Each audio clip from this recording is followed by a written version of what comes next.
जो सिर्फ और सिर्फ सर्किट्स में ही डील करते हुए दिख रहा है, इस पर डालते हैं नजर। DHFL या तो ये अपर सर्किट में अटका होता है या फिर लोअर सर्किट में। अभी हमने देखा पिछले 3-4 दिनों से अपर सर्किट्स बनाने के बाद आज और पिछले अब 2 दिनों से यहाँ पर आपको लोअर सर्किट्स भी बनते हुए दिख रहे हैं। क्या चल रहा है DHFL में, और अब पीरामल के रेजोल्यूशन के बाद क्या DHFL की कोई वैल्यू बचती है?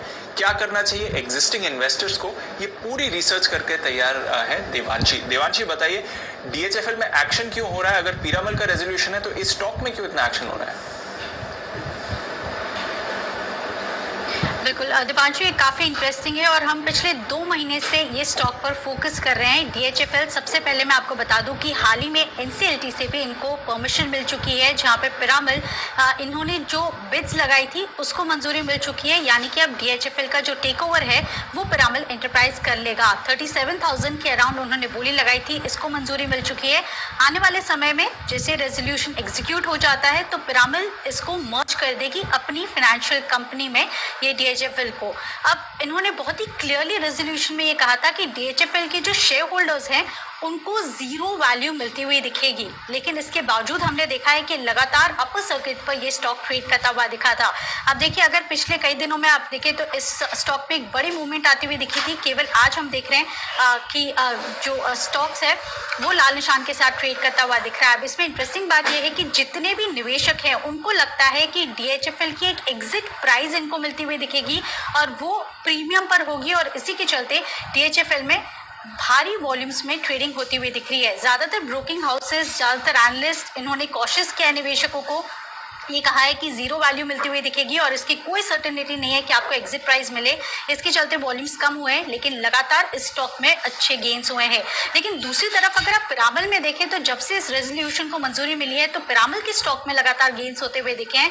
वहां पे कोई बहुत ज़्यादा कंसर्न्स नहीं है, इस स्टॉक में अच्छे गेन्स आते हुए दिखे। लेकिन DHFL, हम आपको फिर बता रहे हैं कि जो पिरामल जिसने ऑलरेडी बिड्स डाले थे, उनका ये कहना था कि जितने भी DHFL के इन्वेस्टर्स हैं उनको जीरो वैल्यू मिलती हुई दिखेगी, तो कोई सर्टेनिटी नहीं है, और इसी के चलते आप इतनी बड़ी मूवमेंट्स जो हैं वो DHFL पे ढूंढ रहे हैं। लेकिन अब देखना होगा कि कोई exit price finally Piramal enterprise देती है या नहीं। बिल्कुल, तो बड़ी तेजी आई है, बट अनिल जी यही सवाल है और हर बार देखते हैं सर, इन्वेस्टर्स ट्रैप हो जाते हैं। अगर इवेंचुअली संभावना कम है कि शेयर होल्डर्स को कोई वैल्यू मिले तो फिर स्टॉक में इतना एक्शन क्यों, और हम खरीदारी भी क्यों बनते हुए देखते हैं फिर ऐसे स्टॉक में सर?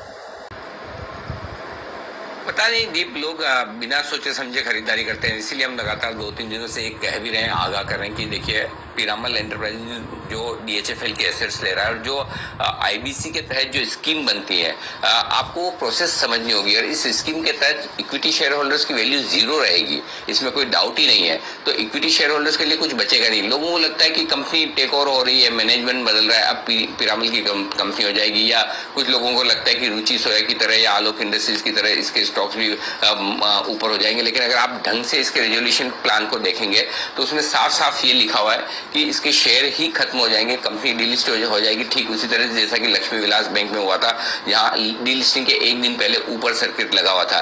तब भी हम ये कह रहे थे कि पता नहीं कौन खरीद रहा है, क्यों खरीद रहा है। अभी तक जो हमारी समझ है, हमारी जानकारी है, उसके मुताबिक DHFL के शेयर की वैल्यू जीरो होनी चाहिए, जीरो होगी, मतलब ऐसा IBC के प्लान के तहत है।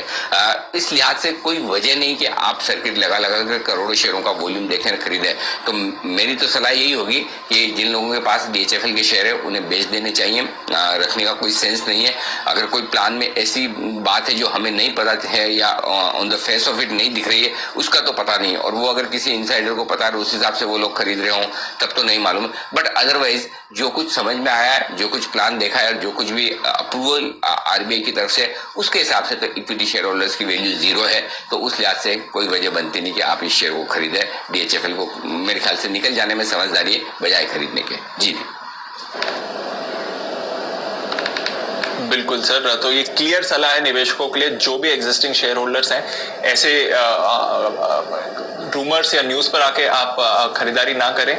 बहुत क्लियर पॉसिबिलिटी है कि इवेंचुअल वैल्यू जीरो होगी, तो अगर आपको एग्जिट मिलती है तो जरूर से जरूर इस पर आप एग्जिट ले लें। DHFL पर यह है क्लियर और सतर्क राय आपके लिए।